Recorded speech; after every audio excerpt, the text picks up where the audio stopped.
When Chance was 10 years old, I received a phone call from the school. He goes to a psychoeducational school. The school called and said that um, he had made contact with one of the teachers. One of them grabbed his arm, and he just had a meltdown over it. And they called the police department. They had him removed from the school, and they told me where he was at, and I went to the police station, and that's when they told me that he would be going to the juvenile home, that he wouldn't be coming back home, and that they'd had 3 complaints from the school that day on him, so they had enough to have him, arrested for that. I think the charge was something like simple battery. They give me the number to Becky Milton, and I contacted her. I think that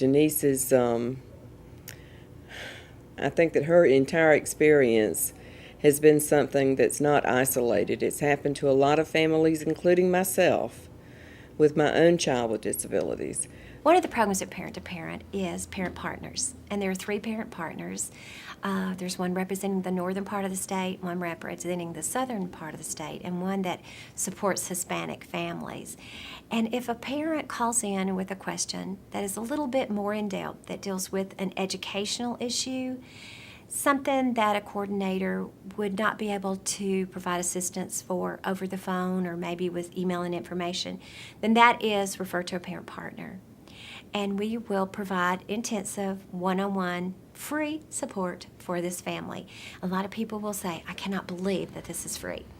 We went before the judge, and they'd asked me, is he on medication? And I told him, yeah, and I told him all about the disabilities that he has.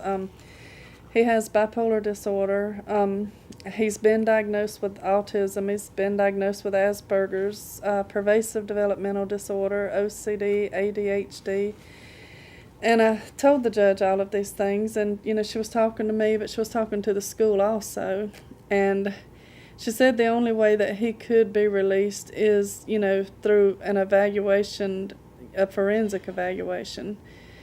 I didn't have nobody to call to get a forensic evaluation. They finally moved him from the juvenile detention center, which, he was 10 years old. He wasn't even a youth yet, and he was in a youth detention center. But she helped get him from there to a hospital, which is the only thing we could do at that point, because it was the only thing the judge was going to let be done.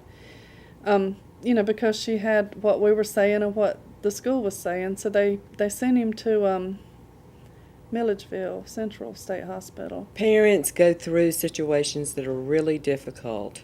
Kids in Crisis is a new project for Parent to Parent, and we're hoping to reach out to parents that are going through very similar situations. Chance has not really trusted anybody since, and getting him to school, he would throw up, he would grab his heart, and you'd think he was having a heart attack. I mean, he would do anything to not go to school. By 10 o'clock, they'd already called the school and was telling me that he was not doing well, that they'd already had to restrain him once then. Then later that day, they called and said they'd had to restrain him again. They didn't say what was the result of it or what caused it, but she said that he told her to call his mama and that he wanted to go home and that his throat hurt. You could see that he was just so scared. And I guess he thought something was seriously wrong with him, but didn't know how to tell us what it was. And he said he couldn't breathe and that his throat hurt. And, he was, telling me, I said, well, what happened to you? And he said that when he got held down at school, he got hurt. Chance said several people held him down. The school, they've said, several people a few times, and I'm not sure how many it was. But I guess when they held him down, somehow from what the doctor said, that the air lining around his lungs is what had ripped, and there was air leaking into the chest wall, and he said that the pain is as severe as a heart attack. I called Becky Milton from the hospital and was, letting her know what was going on. And, she asked me, she said, what do you think happened? And, I told her, I said that he hadn't said a whole lot, and I just didn't ask him a whole lot. And, I talked to her several times. I had to talk to somebody. I think that school systems realize now that Parent to Parent is serious, And we're not there, like I said, to intimidate anyone, but we are there to get services for a child with disabilities. Last school year, the school tried real hard to get Chance in school.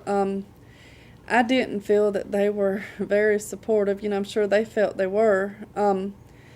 They really wanted Chance there regardless of how he was handling things. I do think that, they realized that they were part of the reason he didn't want to be there. I think that they did acknowledge that, they had something to do with the fear he was going through, but at the same point, they said that he had to be in school. From Denise, I learned the power of strength, of being a parent, that just, she continuously just went on and on and on, trying to find a solution, trying to find a way to pave the way for Chance.